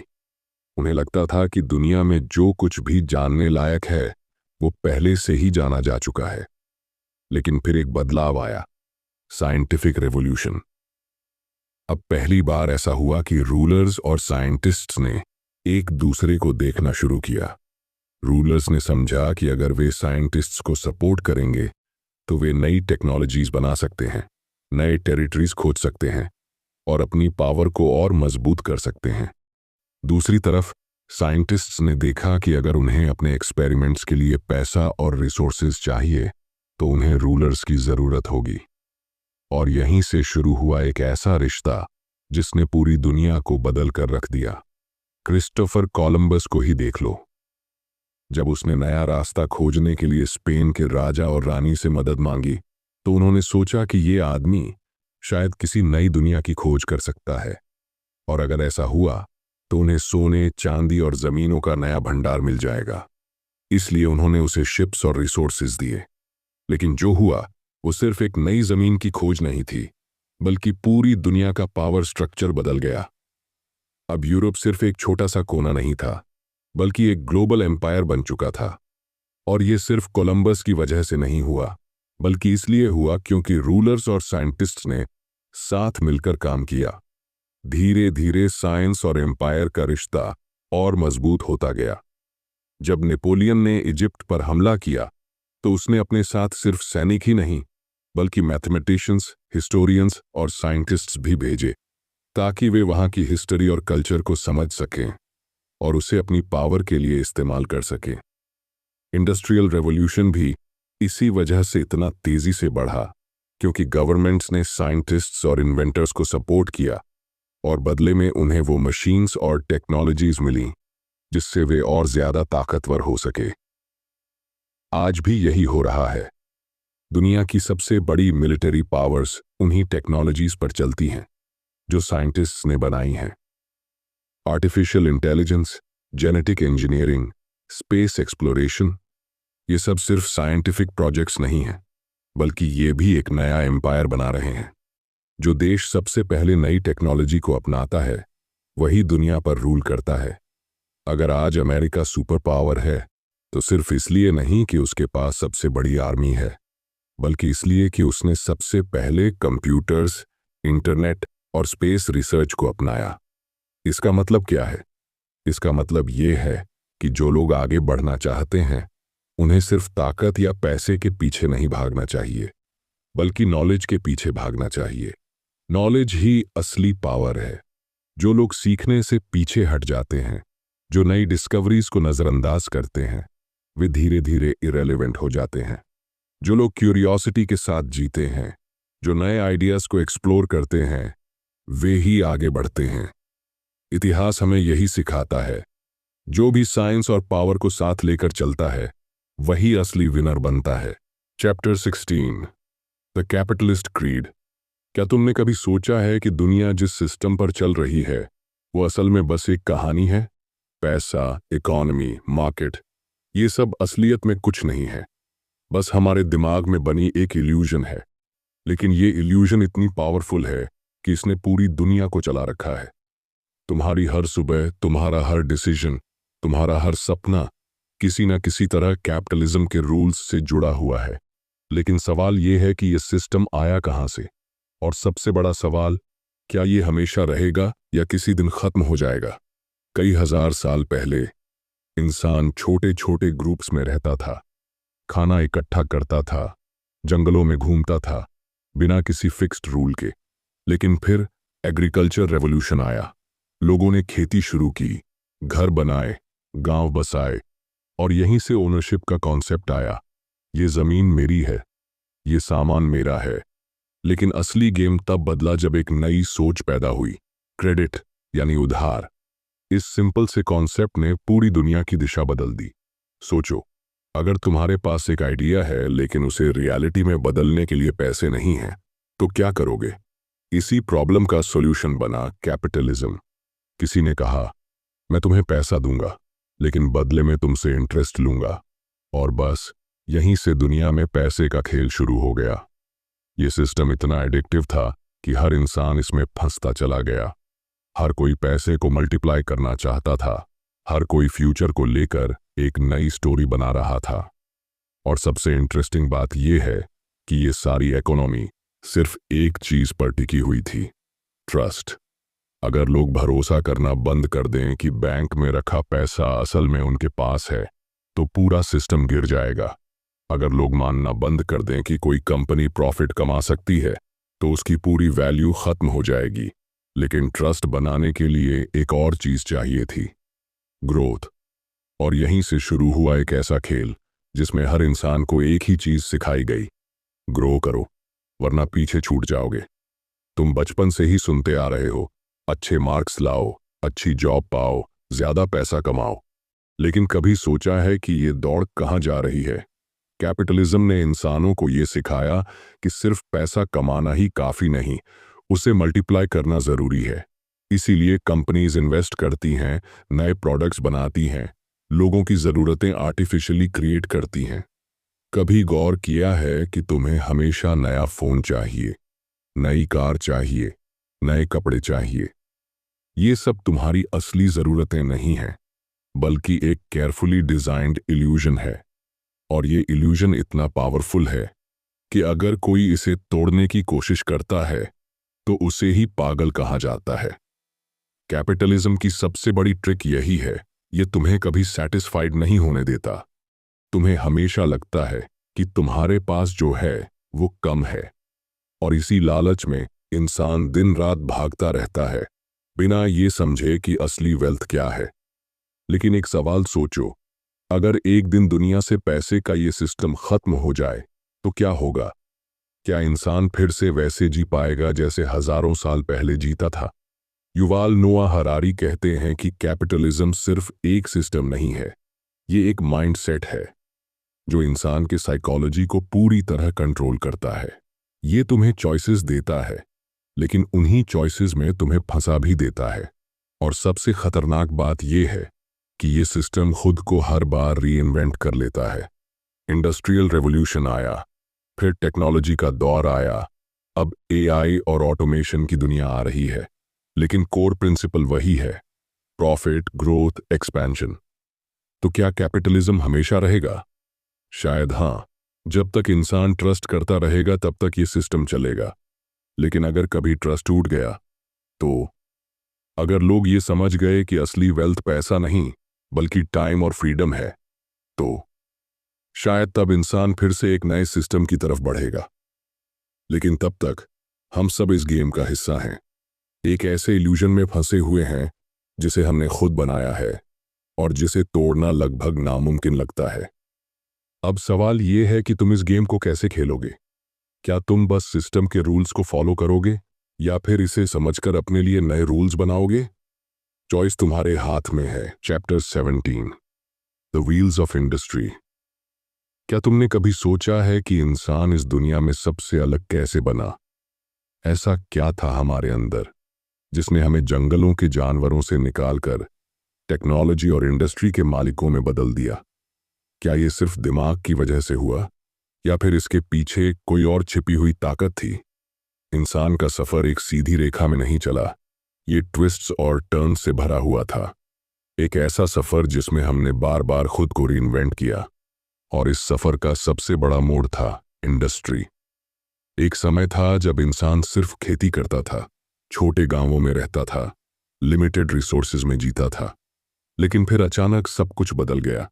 एक नई क्रांति आई जिसे हम इंडस्ट्रियल रिवॉल्यूशन कहते हैं। मशीनें बनी, फैक्ट्रीज खड़ी हुईं, स्टीम इंजन्स चले और इंसान के लिए पहली बार मास प्रोडक्शन पॉसिबल हुआ। लेकिन ये सिर्फ एक टेक्नोलॉजिकल चेंज नहीं था, ये एक माइंडसेट शिफ्ट था। पहले लोग सोचते थे कि चीजें सीमित हैं, खाने की पैदावार सीमित है, रिसोर्सेज सीमित हैं, पैसा सीमित है। लेकिन इंडस्ट्रियल रेवोल्यूशन ने इस सोच को तोड़ दिया और एक नया इल्यूजन क्रिएट किया, अनलिमिटेड ग्रोथ। सोचो, जब पहली बार स्टीम इंजन बना तो लोगों को यकीन ही नहीं हुआ कि कोई मशीन उनके मसल्स से ज्यादा ताकतवर हो सकती है।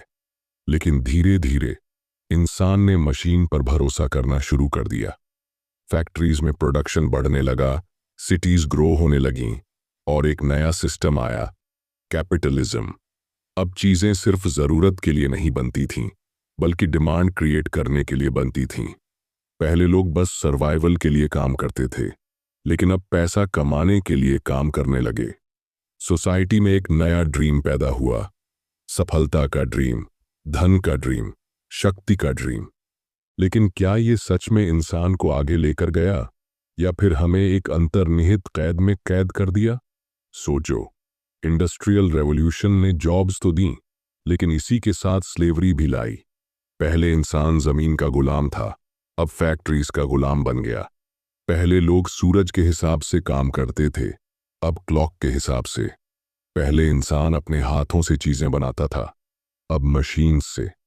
लेकिन सबसे बड़ा सवाल ये है, क्या हमने सच में तरक्की की या फिर बस एक नए सिस्टम में खुद को एडजस्ट कर लिया?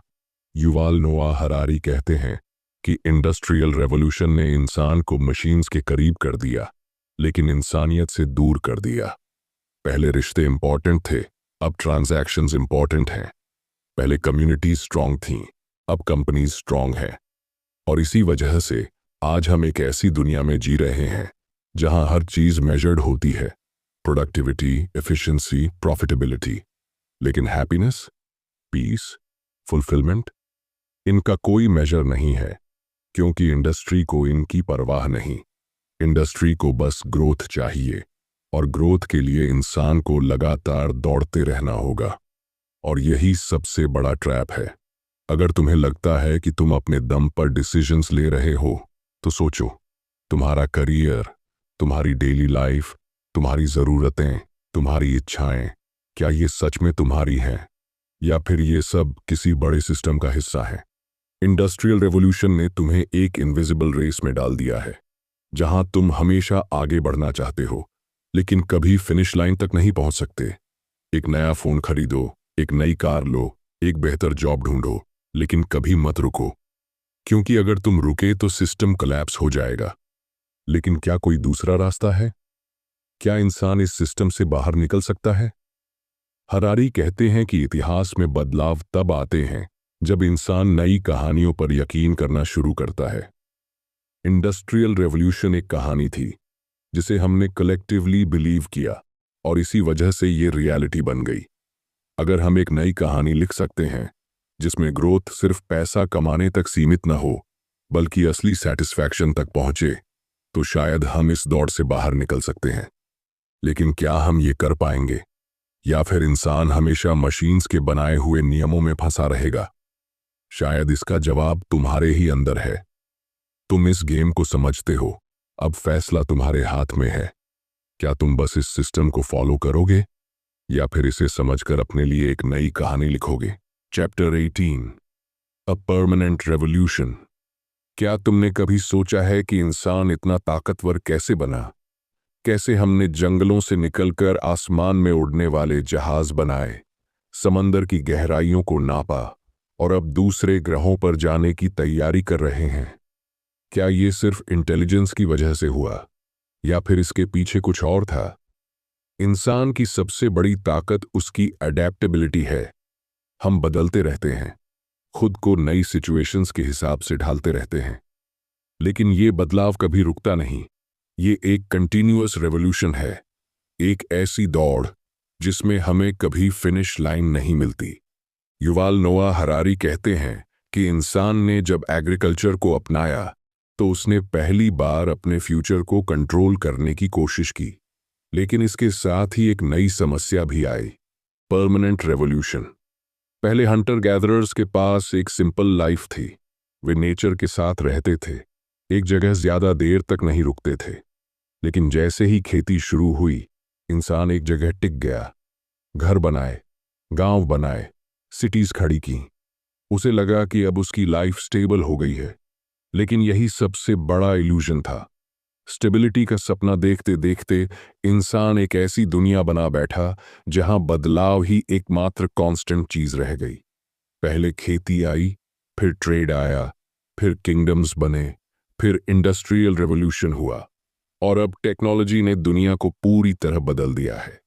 हर जनरेशन ये सोचती है कि अब बदलाव रुक जाएगा, अब हमने अल्टीमेट प्रोग्रेस कर ली है।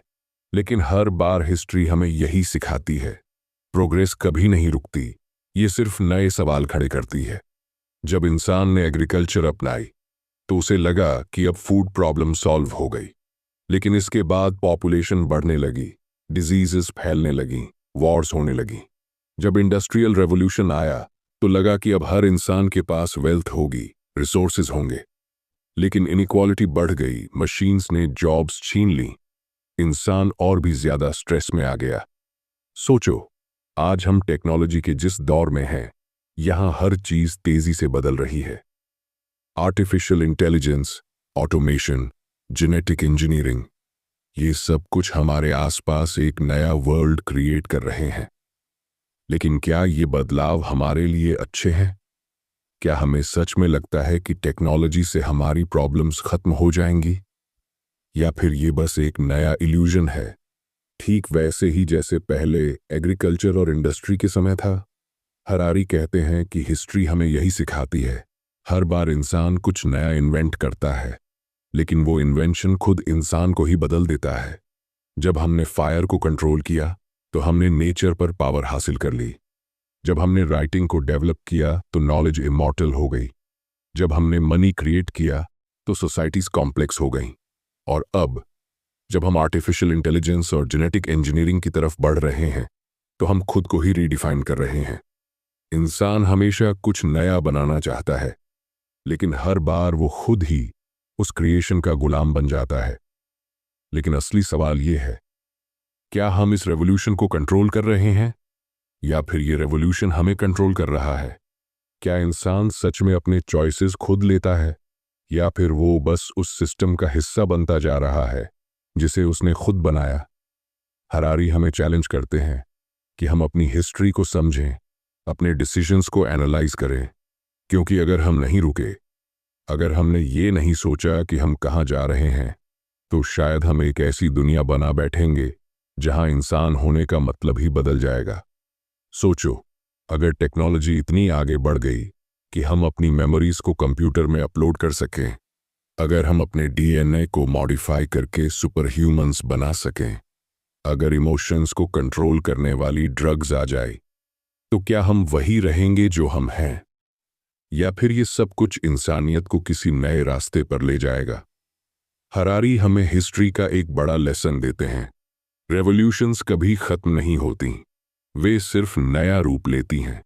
और आज हम एक नई परमानेंट रेवोल्यूशन के दरवाजे पर खड़े हैं। अब सवाल यह है, क्या हम इस रेवोल्यूशन को समझकर इसे सही दिशा में ले जा सकते हैं, या फिर हम बस उसी पैटर्न को रिपीट करेंगे जो हमारी हिस्ट्री में बार बार हुआ है। डिसीजन तुम्हारे हाथ में है। क्या तुम इस रेवोल्यूशन के सिर्फ एक पार्ट बनना चाहते हो, या फिर इसे समझकर इसे शेप देना चाहते हो। Chapter 19 and they lived happily ever after. क्या इंसान सच में खुश रह सकता है? ये सवाल शायद उतना ही पुराना है जितनी पुरानी हमारी सिविलाइजेशन है। लेकिन अगर हम अपने आसपास देखें तो क्या हमें इसका जवाब मिलता है? इंसान ने जितनी भी तरक्की की, क्या वो सच में उसे खुश रहने के लिए काफी थी, या फिर ये बस एक इल्यूजन है, एक दौड़ जिसमें हम भागते जा रहे हैं बिना यह सोचे कि इसकी मंजिल क्या है। युval नोआ हरारी हमें एक बहुत बड़ा सवाल देते हैं। अगर एवोल्यूशन का मकसद सर्वाइवल था तो हैप्पीनेस कहाँ से आई? जब इंसान जंगलों में भाग रहा था, शिकारी से बच रहा था, ठंड और भूख से लड़ रहा था, तब उसकी खुशी का पैमाना क्या था? शायद बस इतना कि आज वो जिंदा बच गया। लेकिन जैसे जैसे सोसाइटीज बनी, जैसे जैसे इंसान ने कंट्रोल हासिल किया, वैसे वैसे उसकी एक्सपेक्टेशंस बढ़ती गईं। अब सर्वाइवल काफी नहीं था, अब उसे कंफर्ट चाहिए था। फिर कंफर्ट भी काफी नहीं था, उसे लग्जरी चाहिए थी। लेकिन क्या लग्जरी हैप्पीनेस की गारंटी देती है? सोचो, अगर ऐसा होता तो आज के रिचेस्ट लोग सबसे खुश होते। लेकिन क्या वे सच में खुश हैं?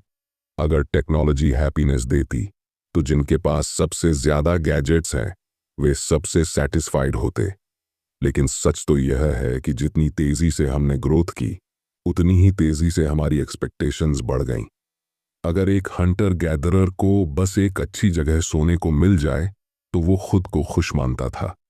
लेकिन आज अगर एक इंसान के पास बड़ी सी लग्जरी कार है तो भी उसे लगता है कि उसे और चाहिए। हरारी बताते हैं कि हमारा ब्रेन एक ऐसी मशीन है जो कंपैरिजन पर काम करता है। हमें खुशी एब्सोल्यूट टर्म्स में नहीं मिलती, हमें खुशी रिलेटिव टर्म्स में मिलती है। मतलब अगर हमें एक पुरानी साइकिल से एक नई कार मिल जाए तो हम खुश होंगे, लेकिन अगर हमारी कार के सामने कोई और फेरारी लेकर आ जाए तो हमारी खुशी कम हो जाएगी। हमारा दिमाग डिजाइन्ड ही ऐसा है कि उसे हमेशा कुछ नया चाहिए, हमेशा एक नई मंजिल, एक नया गोल। और यही हैप्पीनेस का सबसे बड़ा पैराडॉक्स है। अगर हैप्पीनेस एक केमिकल रिएक्शन है जो हमारे ब्रेन में डोपामीन और सेरोटोनिन से कंट्रोल होती है, तो क्या हम इसे कंट्रोल कर सकते हैं? क्या हैप्पीनेस एक ऐसी चीज है जिसे साइंटिफिकली मेजर किया जा सकता है? बौद्ध धर्म कहता है कि सुख की अपेक्षाएं से नहीं बल्कि विरक्ति से आता है, लेकिन राज्यशाही कहता है कि सुख ज्यादा उपभोग से आता है। अगर हम एक नई चीज खरीद लें, एक नया एक्सपीरियंस ले लें, तो हम खुश रहेंगे। लेकिन हरारी पूछते हैं, अगर ये सच होता तो जो सबसे ज्यादा कंज्यूम कर रहे हैं वे सबसे ज्यादा खुश क्यों नहीं हैं? साइंस ने यह भी बताया है कि इंसान की हैप्पीनेस का बेसलाइन काफी हद तक फिक्स्ड होता है। अगर कोई बहुत अमीर हो जाए तो कुछ दिनों के लिए उसकी खुशी बढ़ती है, लेकिन फिर वह उसी लेवल पर आ जाती है। अगर कोई बहुत बड़ा नुकसान झेल ले तो भी कुछ समय बाद वह उसी बेसलाइन पर आ जाता है। तो क्या हैप्पीनेस एक्सटर्नल चीजों से आती है या फिर ये इंटरनल होती है? हिस्ट्री हमें बताती है कि इंसान ने हर बार अपने लिए एक नया सपना देखा। पहले उसने सोचा कि अगर उसके पास खाने को पर्याप्त हो तो वो खुश रहेगा। फिर उसने सोचा कि अगर उसके पास एक घर हो तो वो खुश रहेगा। फिर उसने सोचा कि अगर उसके पास पावर हो, स्टेटस हो, पैसा हो तो वो खुश रहेगा। लेकिन हर बार जब उसने ये सब हासिल कर लिया तो उसे लगा कि शायद ये हैप्पीनेस नहीं थी, शायद उसे कुछ और चाहिए। हरारी हमें चैलेंज करते हैं कि हम अपने हैप्पीनेस के कॉन्सेप्ट को फिर से समझें। क्या हम वही मिस्टेक्स दोहरा रहे हैं जो हमारी पास्ट जनरेशन्स ने की? क्या हम सिर्फ एक इल्यूजन का पीछा कर रहे हैं जिसमें हमें लगता है कि एक दिन सब कुछ परफेक्ट हो जाएगा और हम फाइनली खुश हो जाएंगे? या फिर हैप्पीनेस कुछ और है, शायद वो चीज़ जो अभी हमारे सामने है, लेकिन हम उसे रिकॉग्नाइज नहीं कर पा रहे हैं। अब सवाल तुम्हारे सामने है, क्या तुम अपने हैप्पीनेस को समझकर उसे कंट्रोल कर सकते हो, या फिर तुम भी उस एंडलेस दौड़ में शामिल हो जहां हर मंजिल के बाद एक नई मंजिल होती है? The choice is yours. Chapter 20, the end of homo sapiens. क्या हम सच में अपने अंत की ओर बढ़ रहे हैं? यह सवाल सुनने में जितना डरावना लगता है, उतना ही जरूरी भी है। इंसान, जिसने हजारों सालों तक धरती पर राज किया, जिसने जंगलों को शहरों में बदला, जिसने समुद्रों को चीरकर अपने लिए रास्ते बनाए, जिसने आसमान को जीत लिया, क्या वो अब खुद अपने अंत की पटकथा लिख रहा है? युवाल नोआ हरारी हमें इतिहास की गहराइयों में ले जाते हैं और दिखाते हैं कि होमो सेपियंस का सफर कितना असाधारण रहा है। यह वो प्रजाति थी जो कभी जंगलों में डरकर रहती थी, लेकिन उसने अपनी बुद्धिमत्ता के बल पर हर चुनौती को हराया। लेकिन सवाल यह है कि क्या हमारी यही बुद्धिमत्ता अब हमें खत्म करने वाली है? हमने सभ्यता बनाई, विज्ञान खोजा, टेक्नोलॉजी का आविष्कार किया, लेकिन क्या हमने कभी सोचा कि इसका अंत क्या होगा? हिस्ट्री हमें बताती है कि जितनी भी महान सभ्यताएं थीं, वे खुद के बनाए जाल में फंसकर खत्म हो गईं। रोमनों ने अपनी ताकत को अपनी कमजोरी बना लिया। मिस्र के फिरौन अपने ही अहंकार में डूब गए। माया सभ्यता अपनी ही बनाई हुई सामाजिक संरचनाओं के नीचे दब गई। और अब होमो सेपियंस, जिसने आर्टिफिशियल इंटेलिजेंस, जेनेटिक इंजीनियरिंग और बायोटेक्नोलॉजी को अपने हाथों में ले लिया है, क्या वही अपनी डिस्ट्रक्शन की नींव रख रहा है? हमने मशीन्स बनाई ताकि वे हमारे काम आसान कर सकें, लेकिन अब वे हमारे सोचने की क्षमता को खत्म कर रही हैं।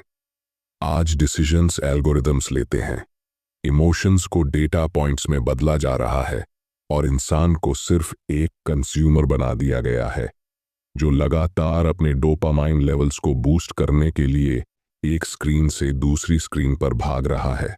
अगर यही चलता रहा, तो क्या वो दिन दूर है जब होमो सैपियंस का अस्तित्व ही इरेलेवेंट हो जाएगा? बायोटेक्नोलॉजी और एआई हमारे फ्यूचर को रीशेप कर रहे हैं। इंसान अब खुद को रीडिजाइन कर रहा है, अपनी जेनेटिक्स को बदलने की कोशिश कर रहा है, सुपर ह्यूमंस बनाने की बातें हो रही हैं, इमॉर्टैलिटी को हासिल करने के एक्सपेरिमेंट्स हो रहे हैं। लेकिन क्या हमने ये सोचा कि अगर कुछ लोग अमर हो गए तो बाकी इंसान क्या करेंगे? अगर एआई इतना पावरफुल हो गया कि इंसान के सोचने की जरूरत ही न पड़े, तो फिर हमारा अस्तित्व किस काम का रहेगा? हिस्ट्री हमें सिखाती है कि पावर हमेशा उन्हीं के हाथों में होती है जो इन्फॉर्मेशन को कंट्रोल करते हैं। पहले राजा और धर्मगुरु इसे कंट्रोल करते थे, फिर राजनेता और उद्योगपति आए, लेकिन अब इन्फॉर्मेशन का कंट्रोल उन मशीन्स के पास जा रहा है जिन्हें हमने खुद बनाया है। क्या हमें सच में लगता है कि हम हमेशा इन्हें कंट्रोल कर पाएंगे? अगर हम होमो सेपियंस के अंत की बात करें, तो यह किसी एस्ट्रॉयड से नहीं होगा, न ही किसी बाहरी हमले से। यह हमारी ही बनाई हुई चॉइसेस से होगा।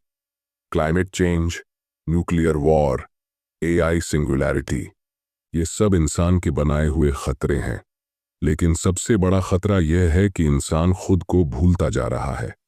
वो भूल रहा है कि उसे क्या चाहिए, वो भूल रहा है कि वो क्यों एग्जिस्ट करता है। अब सवाल तुम्हारे सामने है, क्या हम अपने अंत को रोक सकते हैं?